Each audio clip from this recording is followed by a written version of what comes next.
Before we begin, I'm going to take a moment to recognize the hard work that Sylvie, Deanna, Ryan have been investing in these events. If you'd like to turn on your camera, give us a wave for a second. That very much is appreciated because without your hard work and dedication, these sessions would not happen, or they wouldn't happen so smoothly. Donc, merci. Thank you all very much for your work. We'd also like to take this opportunity to announce that we already have a December session entitled Beyond Dashboards, Bold Ideas, Pitches, Prototypes to show how data could improve HR products and services. So if you want to mark your calendars now, join us on December 8th to hear more from our remarkable guests. Details will be available on our GC Collab page. Nos invités spéciaux aujourd'hui sont Abraham Temu, Rostam Oencher, Ziad Nader, Jose Nieto Moreno, and we'll all be talking about onboarding today. And before we jump into our discussion, I'm going to go over a few housekeeping notes before we launch into the presentation. So as I mentioned, please be advised that we are recording this event. It will be made available later. You can share with colleagues who couldn't make it, but by attending, you are consenting to be recorded. All participants will be muted during the presentation portions, and please keep your cameras off during the presentation except when talking. So if you want to raise your hand, turn your camera on, that is fine. We invite you to turn the closed caption function on for the duration of the presentation to enhance the accessibility of the presentations. Et maintenant, sans plus tarder, je donne la parole à nos panélistes afin qu'ils se présentent eux et leur merveilleux travail. Abraham? Thank you. You can see me, you can hear me, Jasmine? Excellent. I'm just going to say just touch on 4 items before I turn it over to Ross, who leads a very agile team that has worked on a solution which is going to be implemented November 29th. And the 4 things I want to touch on is number 1, thanks. Thanks to you, Jasmine, and your team, Sylvie, Deanna, and Ryan, for organizing this forum. It's a wonderful way to share ideas and best practices. Also want to thank your directorate, actually, because the key solution that we're going to be talking about is based on a platform that you built, which is the ESDC mobile app. So thanks all around there. I just talk about very briefly how we got here. This probably all started around April 2021, when our ADM commissioned a survey of all those people that onboarded onto ESDC between April 2020 and April 2021. Bang on during the pandemic, unique time. We had about 7,500 people on board, record number. For the survey, 33% of those who onboarded responded. That was about 2,400 individuals. And coming out of that, we built a presentation and a report. There were some 3 key insights I just want to touch on very quickly here, which is about the roles and responsibilities being not clear right across the onboarding landscape. Number 2, the silos that exist between different enabling functions and functional groups. And number 3, the lack of integration of systems. We also, as a result of this, an understanding of this as a huge endeavor, thought that we would chunk this up in a rather agile and gradual manner, and came up with 4 quick wins that we'll touch on here. And one of them was an inventory of onboarding activities at ESDC and elsewhere to inform ourselves, but also to inform future initiatives. The second was to leverage our survey, use that as a baseline, and moving forward, sort of track sort of sentiments around things like burden, satisfaction, and timeliness. And we owe those key performance indicators to the work our colleagues over at CRA have done in other work. So thank you, CRA, for that. The other element was to put a spotlight on existing pilots, and the last 2 elements was a single point of contact, which we're calling the one click away solution that Ross will be talking about. And lastly, and perhaps most importantly, was the recognition that to work on onboarding, we had to collaborate right across the organization, across HRSP and across the enterprise. And for that, I want to thank the Future of Work DM Secretariat and the Digital Workplace Task Force. In terms of the presentation today, it's MVP1. We're calling it MVP1. It's an agile solution. It's not the solution to onboarding, but it's an entry point that sort of focuses on an issue that we had, which was 80% of the folks that onboarded onto ESDC last year were from outside government. They had a peculiar set of circumstances, which was lack of connectivity. And in order to sort of enhance that experience, that onboarding experience, we came up with this solution. As I said, that solution goes live November 29th. Ross is the man, and I just want to thank Margaret and the rest of the team for all the work that they have done. Thank you, Abraham. So I'm going to share my screen and just provide a little preamble to set the context. Fantastic. So I will be doing the presentation in English, but if you have questions, feel free to ask them in the language of your choice. As Abraham mentioned, and most of you know by now, onboarding is quite a large endeavor, and we have a very small team. So up front, I sort of want to state that everything you're going to see here today is not necessarily indicative of all the onboarding work that is happening at ESDC, but mostly our MVP1. Specifically what that means, it's a focus on pre-arrival content to sort of clear the uncertainty and vagueness before an employee gets access to the network, but after they've received their letter of offer. So I'm sure all of us have been through that period of time waiting for your first day of work where you really don't know what to expect, or you feel that there are some loose ends, but you're not exactly sure what. So this quick graphic here represents the current state that's still in play until we launch MVP1 next week. And what that is the traditional, you've been offered the job, congratulations, here's your letter of offer. It contains some great information about working for the government, but until you get into the network, your main point of contact is your hiring manager or equivalent person. So this is really what we're targeting here. You could call it the tip of the iceberg for onboarding. And we really felt that the MVP1 would be a quick win that would set the pace for the rest of the onboarding journey. So moving forward here, just to quickly explain, letter of offer triggers, the person beginning their job. This circle here represents the internal network where most of our information is hosted on the intranet, but until a new employee has their access, has their computer, they can't get to that information. So again, it creates uncertainty. The future state, let me see if this will let me switch. So the future state that we've created, again, does not touch on the internal onboarding. There is a task force, the Digital Workplace Task Force, that is working on that element. We are really just creating a quick win iterative approach to get additional information to the employee before they begin.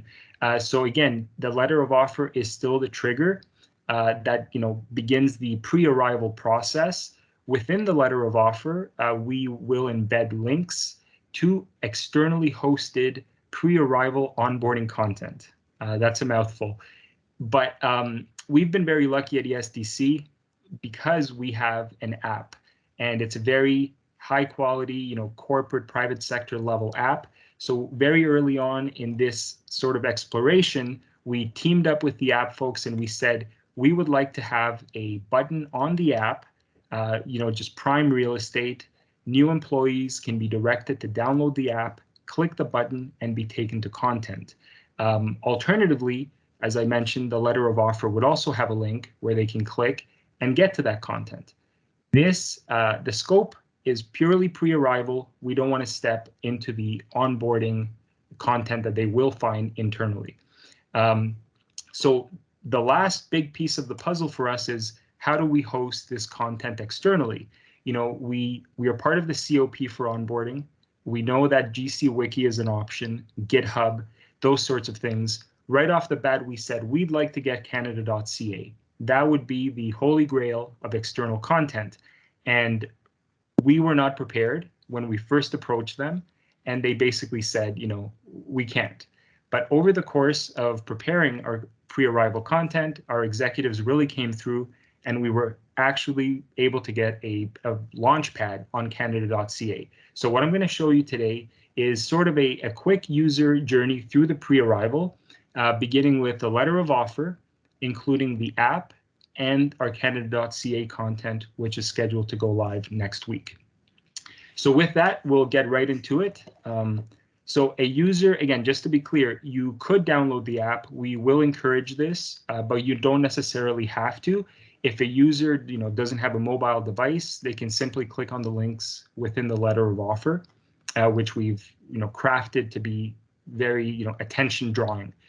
So let's just assume that they have the app, they've been prompted, and they download it. So this is what it looks like. The app folks were able to give us a beautiful new employees button right on the homepage.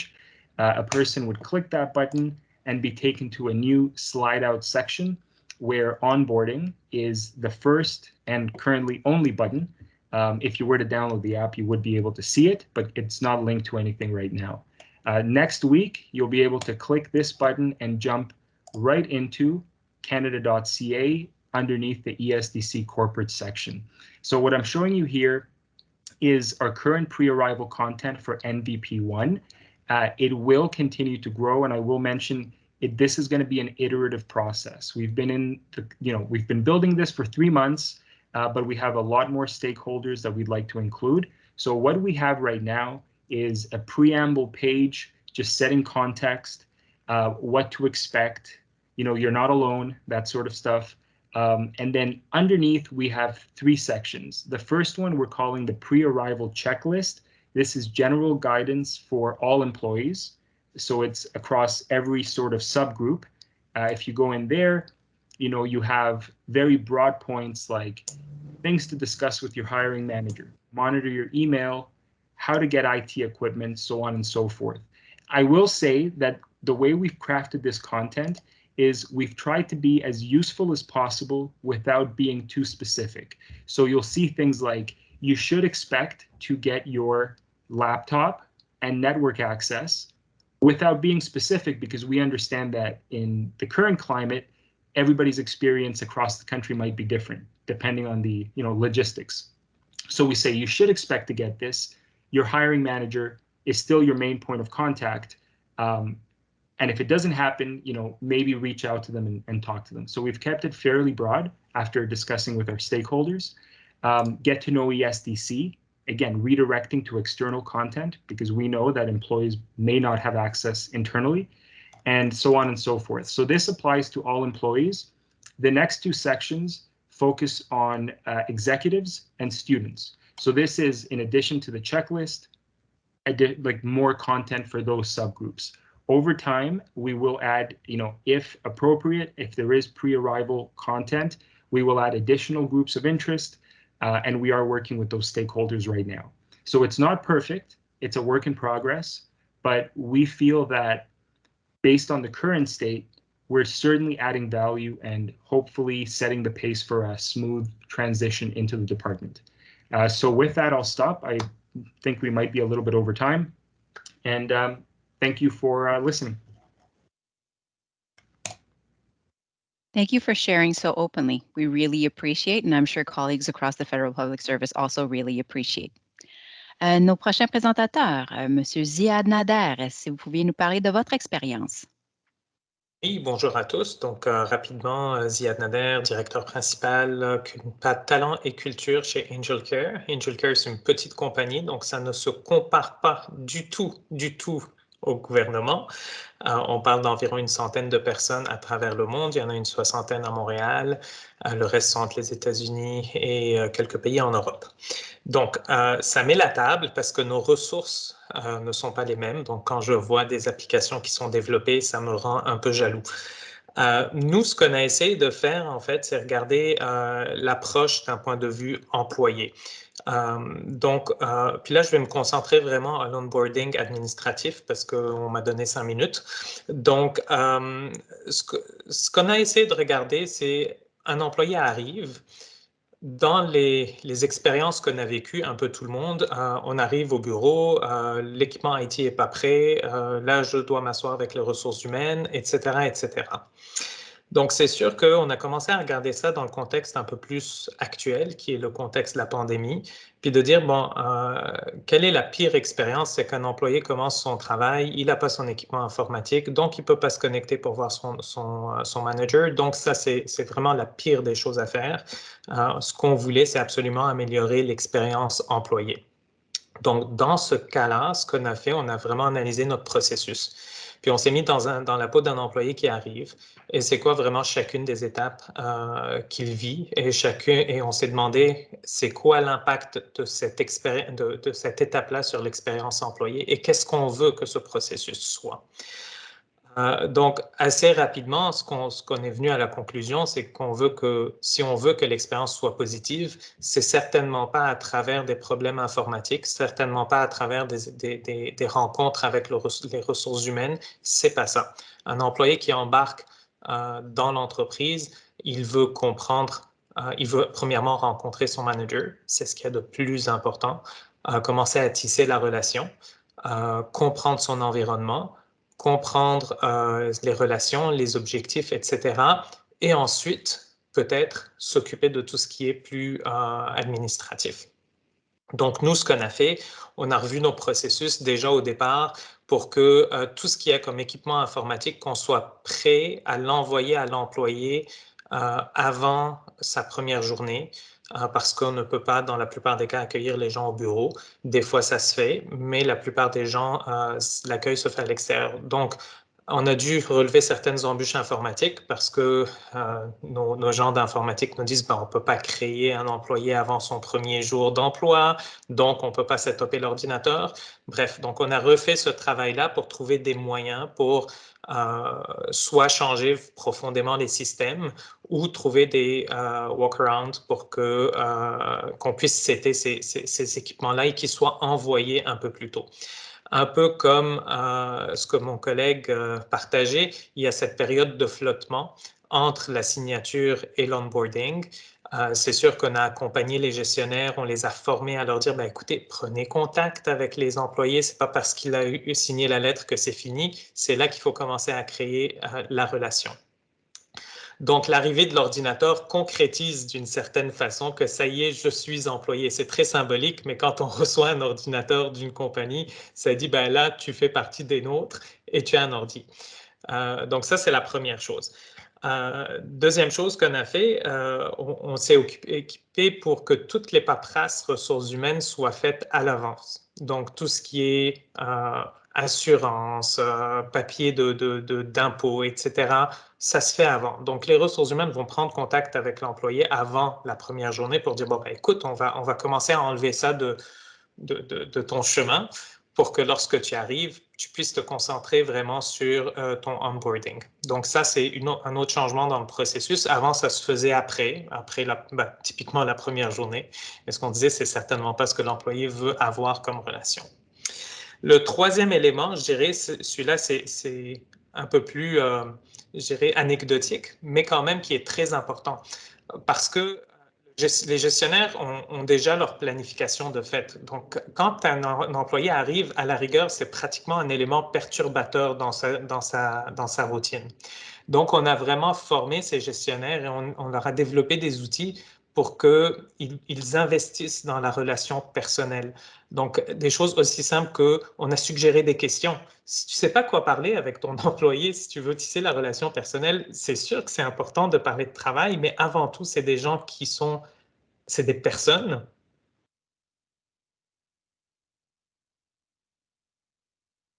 On m'a muté. Donc, on veut créer cette relation personnelle. On veut que les personnes entrent en relation et bâtissent cette relation-là. Donc, c'est sûr, on a offert aux gestionnaires des outils plus standards de voici des discussions qu'il faut avoir, expliquer c'est quoi l'entreprise. On a donné des présentations. Aussi, voici, commence après ta troisième journée à parler de c'est quoi tes attentes 0, 2 semaines, 0, 1 mois, 0, 3 mois. C'est du classique. Mais aussi, ce qu'on lui a donné, commence à tisser la relation. pose des questions sur ses hobbies, dévoile-toi aussi, ouvre-toi, parce que c'est une relation, c'est un bidirectionnel, donc ouvre-toi, parle de qui tu es, parle de ta famille, ce n'est plus un élément RH ou tu n'es plus en entrevue, donc tu peux poser des questions sur la famille, ça y est, commencer à bâtir cette relation-là. Et ensuite, n'oublie pas d'impliquer ton équipe dans l'onboarding, parce que l'équipe est très importante. Un employé qui arrive en présentiel, ben, c'est un employé qui va pouvoir parler à des gens. Et s'il n'a pas, c'est sûr qu'il y a les rencontres formelles, mais en rentrant au bureau, il va dire bonjour, il va voir quelqu'un. Et c'est tout ce tissu social qui disparaît quand on est en télétravail. Donc là, c'est d'être, en anglais, on va dire purposeful dans l'onboarding, puis dans la façon qu'on va réussir à créer des événements où l'employé va être, le nouvel employé va être en présence de l'équipe et de façon non, comment je dirais, pas artificielle, du genre, ben voilà, je t'ai organisé une rencontre avec la personne en comptabilité parce que tu vas avoir des relations avec lui, mais de dire, ben, on va créer un coffee break, puis tout le monde se retrouve, et de le faire un peu plus souvent que sur le rythme normal. Donc ça, ce sont des choses qu'on a sensibilisé énormément les gestionnaires, et finalement, une des choses qui a été très bien accueillie par les nouveaux, c'est le gestionnaire qui se déplace, si possible. Ben, c'est sûr qu'on n'est pas dans le milieu gouvernemental, donc on n'est pas établi d'un océan à l'autre. On est principalement à Montréal. On a suggéré au gestionnaire, ben, écoute, prends un 2 heures, conduis jusqu'à là où est ton employé, va prendre une marche avec lui.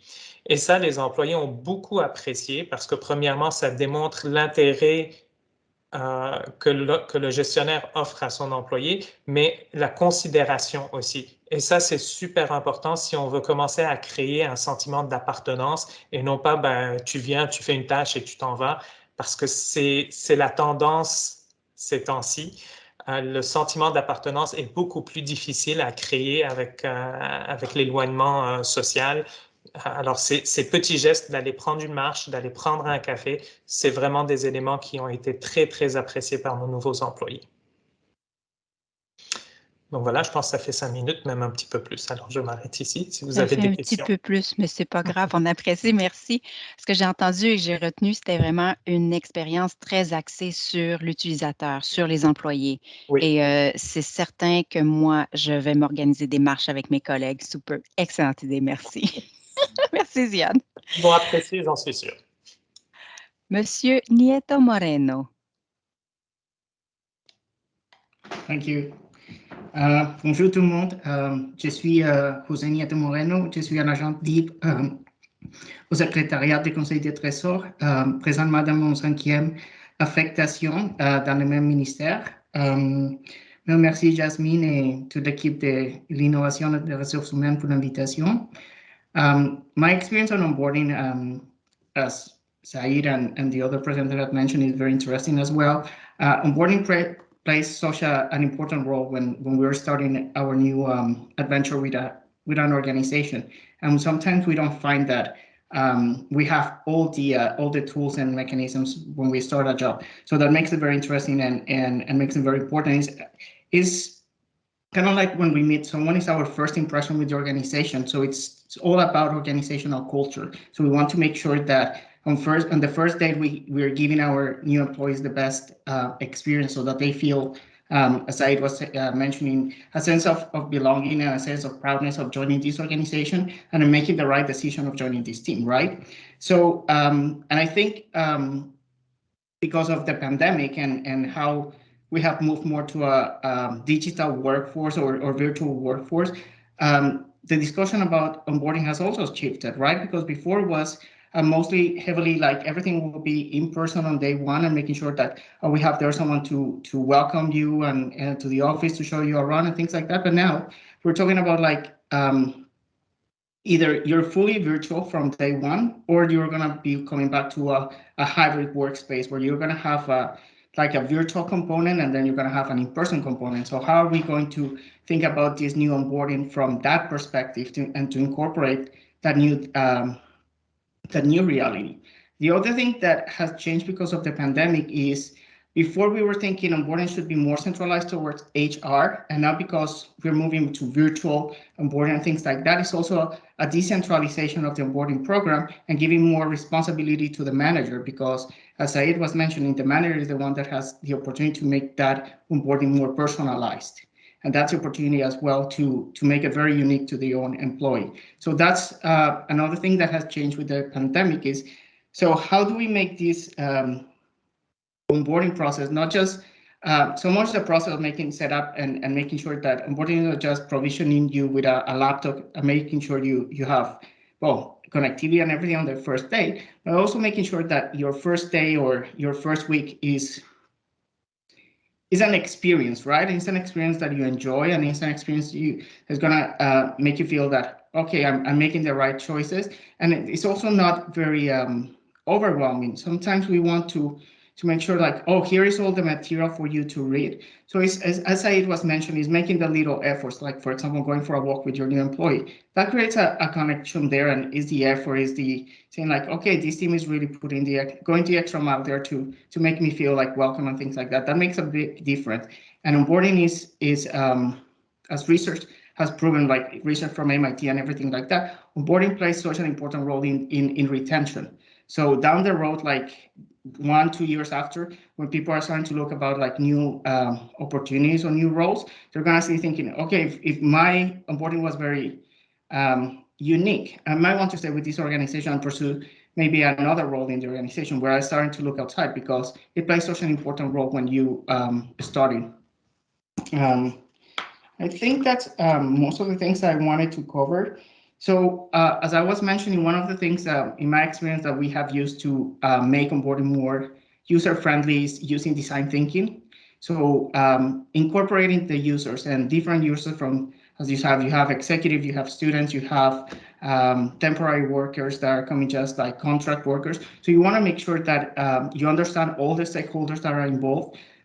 There's a lot of different partners as well, making, for example, sure that you talk to the IT people so that they know when they have to make sure like the equipment is ready. So it's a big endeavor, but it's also very fun. And when you incorporate the users and you start to learn more about what are the things that they're looking and things like that, make it make it fun. And also it's an opportunity to start thinking outside the box and say like, oh, we never thought about this, and maybe it's an opportunity for doing that. So just before the pandemic, when I was with PSBC, one of the things that came out of our design thinking approaches is something very similar to what Abraham and Ross have created for ESDC, which is for the pre-onboarding part of the onboarding experience. But it's something that is very critical, but it's because what's going to make sure that you're set for success from day one. So I think that's also very cool to see that these things are evolving, and that we're starting to have these kind of applications or systems in the government. Thank you. Thank you, Jose. Abraham, Ross, Ziad, I'm going to ask you to turn your cameras back on, because we're going to launch into the discussion portion. Participants, if you have questions, raise your hand. Continue to feed the Slido. I see you've been very active. Merci beaucoup. On va commencer par une question pour vous. So what do you feel are some of the current pain points that you feel are the most problematic that you have to target? Donc, ça serait quoi les problèmes d'intégration que vous visez à résoudre actuellement? What are your top 3, or maybe you have just one and you can't sleep at night? I can start. That's okay. So one of the things that with onboarding that we have found is that that is a challenge is roles and responsibilities. So trying to understand who's responsible for what and who's going to be accountable for what is a challenge, especially because, as I was mentioning, there are so many different participants, and you want to make sure that everybody is aligned, and you want to make sure that like the process is so smooth that everything is going to be ready there for first one. And because there are so many participants, that creates a lot of problems, and making sure that everything is aligned and standardized creates issues. It's a big one. Thank you. Moi, si je le regarde, l'expérience employée, encore une fois, parce que la lunette qu'on l'a abordée, c'est le postpartum, dans le sens où la première semaine ou la deuxième semaine, il y a encore l'intérêt du gestionnaire après on tombe dans un mode working as usual. Et là, le soutien descend de façon assez drastique, ce qui, n'est pas bon ni pour l'employé qui se trouve un peu démuni, puis qui ne sait plus quoi faire. Donc, et là, ça rejoint les rôles et responsabilités, mais aussi l'isolement que le nouvel employé risque d'avoir avec tous les impacts sur le sentiment d'appartenance. Merveilleux, merci. Ross, Abraham, anything to add? I just want to acknowledge that the comment on le sentiment d'appartenance resonates with us quite a bit. And that's a key driver for the work that we're doing. But I think just in terms of some of the barriers that we're seeing is for example, on the standardization of information across. That's a key thing that we're trying to address, certainly the MVP1 solution, but is necessary with onboarding. And the second thing is for new folks to government and to the organization is lack of network access. And that's why focus again is the pre-arrival context. And then just one data point that I think is really important that came out actually from a study is that 83% of high-performing organizations begin onboarding before the first day. And so that's a driver of some of the stuff that we're doing. Absolutely. 100%. I'll just add to that. So for us, one of the biggest pain points at the start was, again, the information. We said, we don't have everything. We may not know all the stakeholders. What do we post? And certainly the idea was if we can make it better than it is currently, then we're on the right track. And that's why we've created this MVP iterative approach where we say, okay, what do we have? Well, we have EX, students, and some general information based on experience. Let's launch with that and we'll build on it. Absolutely. Baby steps are better than no steps. Merci. On a une question du public. Isra, you want to turn your mic on, your camera on? Hello. Can you hear me? Yes. Yeah. Hi, everybody. Thank you for this very useful presentation. And it's really interesting, the fact that the employee can access some stuff before actually they start their working with the government. But the thing is, I need to say where I work in the PSPC. I work as a business analyst under the DSP branch, Business Partner Solution. And I really, my team invented, I don't know if you heard about it, the onboarding and departure system, EOTS. And the departure side of it has been used for departmental-wide. Onboarding side of it is used in Atlantic region for the past 2 years. My question is, we have a system that can help you in the onboarding process by putting some of the responsibility on managers to create a form in there and send notification to different stakeholders or groups in order to prepare for the employee for the first day, including assets, my key access, and VPN access, and all of that. And to be honest, we have been advertising it for a long time. And I don't know how we can use this in order to add to the tool that you have. And I really feel that this is a helpful tool that will help by the first day for the employee to have everything ready. I have seen it for our student in the summer. Within the first day, the student have his laptop, his accesses, and good to go.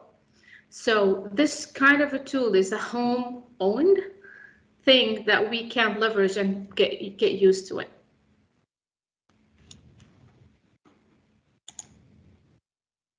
Can I just jump in and say, Isra, first of all, congratulations.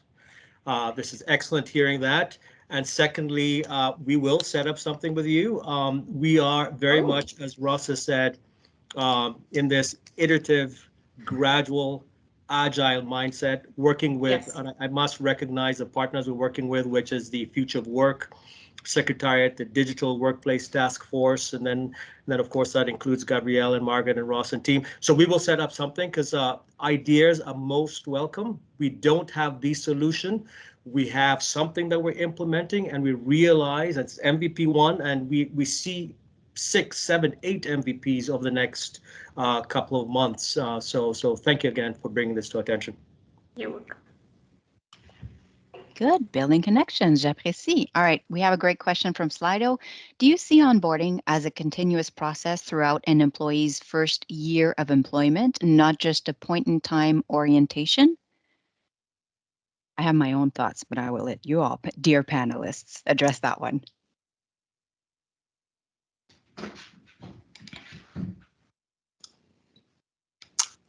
I saw everyone nodding their heads, so definitely.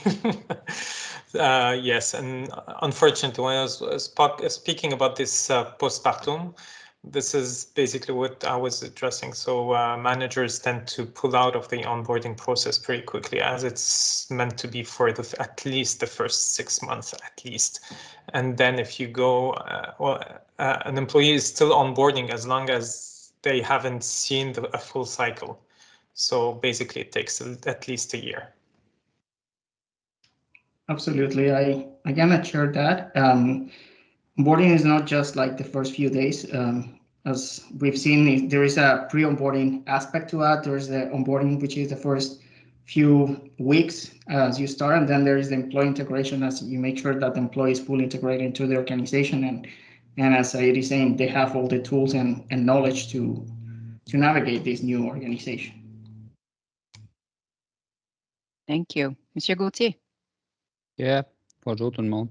I guess I hope it's a full-time job because it's part of my job, and I do that all the time. So if not, I'm in trouble. But yeah, I only do onboarding, but it's a never-ending project. I think we can always improve and get better.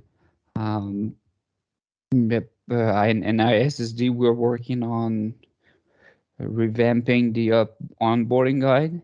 So it's gonna be on intranet, and every new employee gets a welcome email with the onboarding guide in it, so they can refer to it. And we're gonna do this for students after, and after that we're gonna do this for managers also. So it's a 3-step onboarding project, and as a 4th step, it's gonna be a feedback project. So we're gonna meet with all the new employees like a month later, and ask if they got everything they got. They're still missing. Where there's something that went wrong, IT, HR. So with that feedback, we're gonna need to do some work, and we're gonna need to do some work on an onboarding guide also. So it's a never-ending project, continuous improvement thing to me, I think. Définitivement. Merci. So we were talking about, we're going to tackle employees and then students and then this and that. And are we treating them differently? Are these practices consistently applied to all employees regardless of their status? So within the federal government, we employ casual terms, indeterminate, and part-time. So we mentioned how some of it was being tested maybe for the executives, and then we'll move on to students. Are we creating silos? Or are we recreating a one and unique experience for all employees? Well, that's a good question. We were asking ourselves the same question this morning. Should we do an onboarding guide for employees, one for students, one for managers, or put it all in one and put a manager section and student section so everybody feels included? So I think we're still asking. We haven't found the answer yet, but I think it's a very good question. Well, if I can jump on that, or Ross. No, please go ahead. So I think one of the things we have to determine is not so much making it like creating the silos, because that's what we want to avoid. We want to ensure that we have an understanding of what are the things that apply to everyone, and then working with the specific managers, as I was mentioning, to make sure that they can provide that personalized experience in the onboarding part. So is about being as well flexible and adaptable, right? Is making sure that you understand one of the things we also have to get better is understanding what are the tasks that can be automated, right? As we start to automate a lot of these tasks, we can free people to do more of the personalization part of that of the onboarding thing. So not so much about like focusing so much on like making the process so better, but trying to understand how can we automate parts of that process that are like repetitive as well. And there are parts that applies to anyone, whether you're an executive, a student, casual. So those things you want to make sure that are standardized, and then you have the opportunity to make it more personalized depending on who you're targeting specifically. Absolument. Merci beaucoup. Another question that came in from Slido. How do you consider or take into account and incorporate the many other levels of orientation that already exist? So there's public service-wide, there's the Canada School of Public Service, there's functional onboarding, there's diversity-focused onboarding. How do you make sure you're not like duplicating stuff that already exists and you're just capitalizing on that?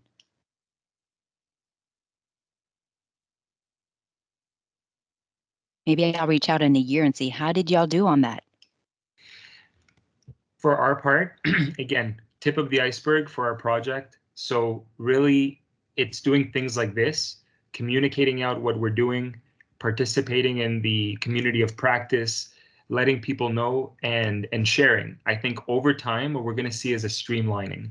I've already seen people in the COP talking about a one onboarding solution for the government of Canada. Like I said, so if we're thinking about it, we're slowly working towards it. I think that's, and until then, there is going to be duplication, but you continue exposing your content and just driving employees into the best version of the process. And given it's a process that relies heavily on the managers, like how well are we equipping them so that they can effectively onboard their staff? Because it's basically like you could put the Cadillac out there. I'm going to stop saying Cadillac because it dates me. You could put a Tesla out there, and then no one's using it or using it properly. So all of your efforts and investment and the infrastructure is there, but it's still not being as efficient as it can be. What are we doing, or what could we do or should do?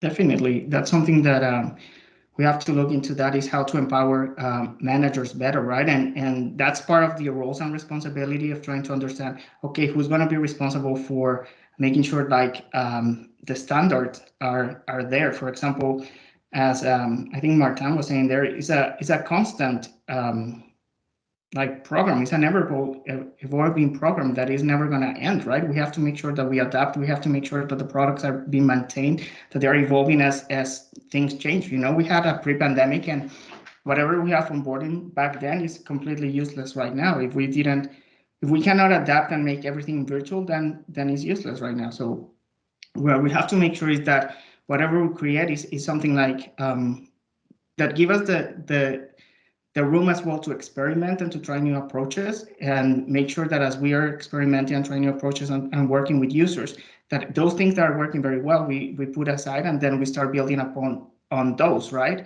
Making sure that that we take a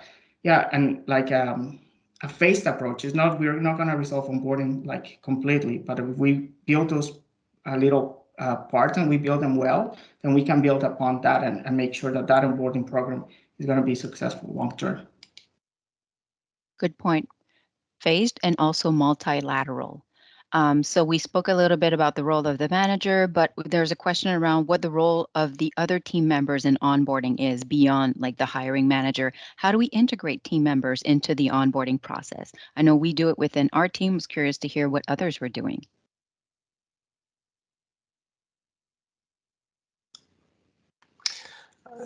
Pour moi, c'est un rôle qui est quand même très, très critique. Un employé intègre pas seulement une entreprise, mais avant tout une équipe, un gestionnaire. Donc, ce rôle-là est très, très important. Et c'est là où le manager doit aussi faire appel à son équipe. Je parlais un peu plus tôt de faire des moments spécifiques, de provoquer des rencontres entre l'employé et l'équipe, et pas juste entre le manager et l'équipe. Donc, les coffee breaks, une petite rencontre le matin, ça n'a pas besoin d'être long. Ça peut être 5 minutes maximum, 15, vraiment pas plus, mais de provoquer ces interactions-là.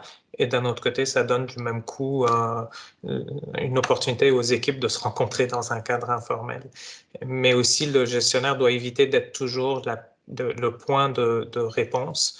il va devenir incontournable et la relation va être unique, mais plutôt, même si j'ai la réponse en tant que manager, je vais dire au nouvel employé, ben, appelle Sophie, elle va pouvoir t'aider, même si moi je peux l'aider, mais de provoquer de façon consciente ces relations, c'est très important pour l'onboarding.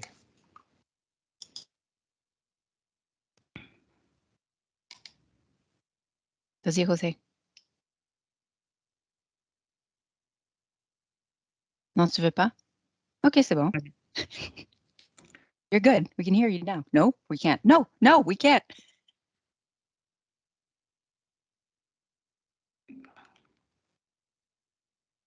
Okay. Can you guys hear me now? Yes. Okay.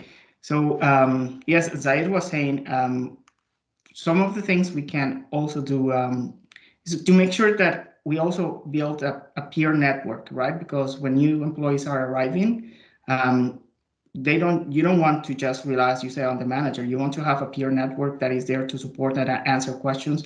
And especially now that we're in a virtual world, before it was easier to know, okay, these are my colleagues, and just walking down like a few desks down the road and ask a question. Now it's even harder, and there's some people are going to be intimidated, maybe reaching out to new employees when you're new and asking questions. So you want to make sure that you set up a peer network where you connect your new employees with your staff, and that they can feel like if they have any questions or any concerns, that they can reach out to them as well to help with the onboarding process.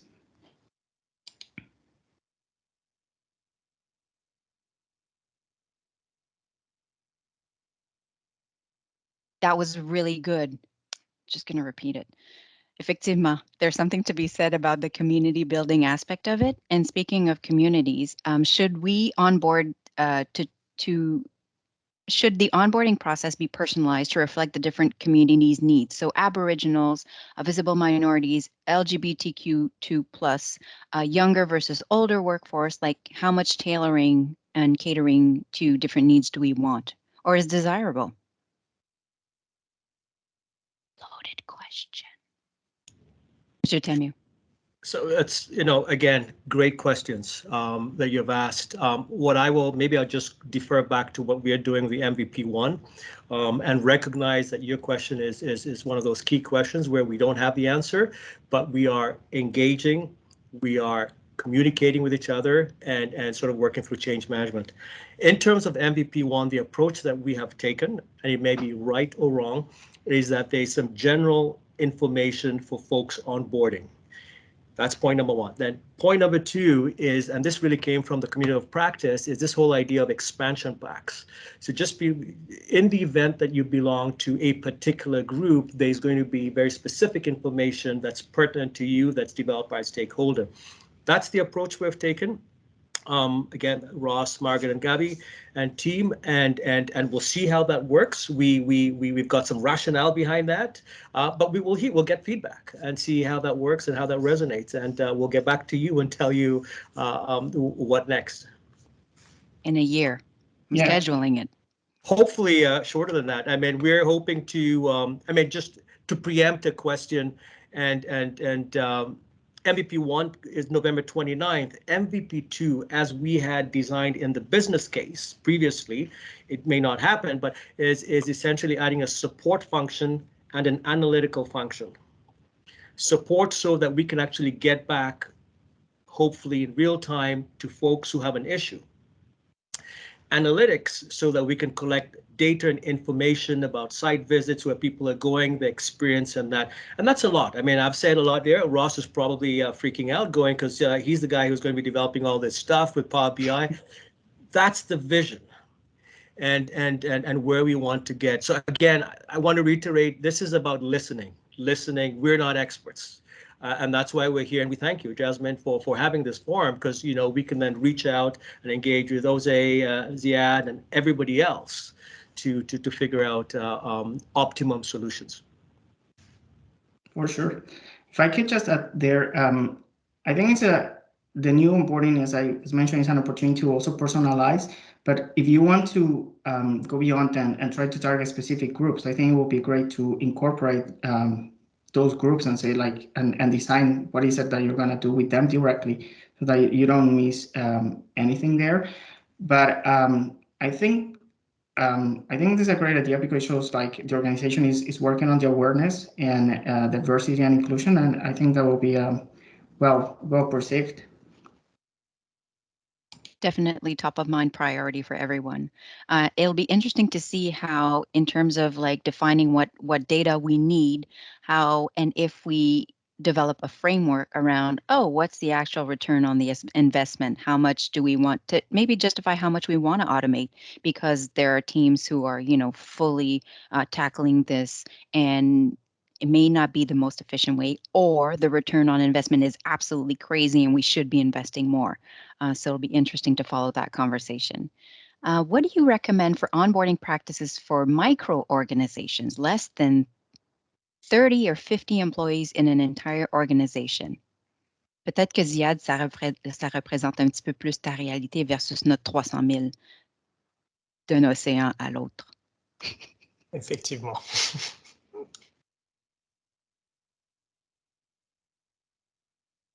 Is there anything that we can recommend for such small populations?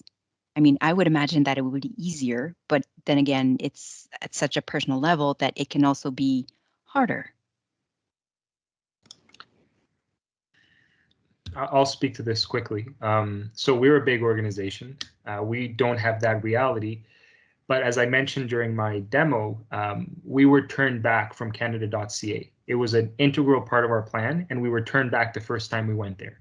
The only reason we got it is because our executives worked so hard for us and made those connections. So I think if we port that over, a small organization probably has a lot less, channels and more direct access to the people that could, give you the approvals or allow you to make it happen. So I think that's a huge benefit. From the content perspective, I would say we took a very small organization approach in which we just originally sat down and said, let's gather some of our own experiences. What are the pain points that we know going through this user journey? And then we just wrote it down and started from there. So I would say do something and it's good, and then just build on it. 100%. Being mindful of everyone's time, I'm going to end this early and give everyone 5 minutes to prepare for their next meeting, because we often don't schedule those in intentionally. And so it's a problem at the end of the day. Donc, je vous remercie, panélistes, pour votre temps. For your wisdom, imparting all of, I'm sure there's much more because Slido blew up, is literally on fire. So thank you for sharing.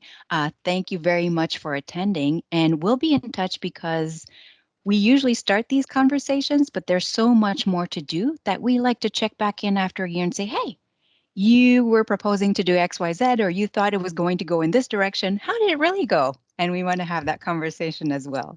Donc, merci énormément tout le monde. And for everyone else, we will see you December 8th on some HR data and how do we make use, more appropriate time of make more appropriate use of our data on December 8th. Donc, merci tout le monde. Stay safe, stay healthy. We'll see you again.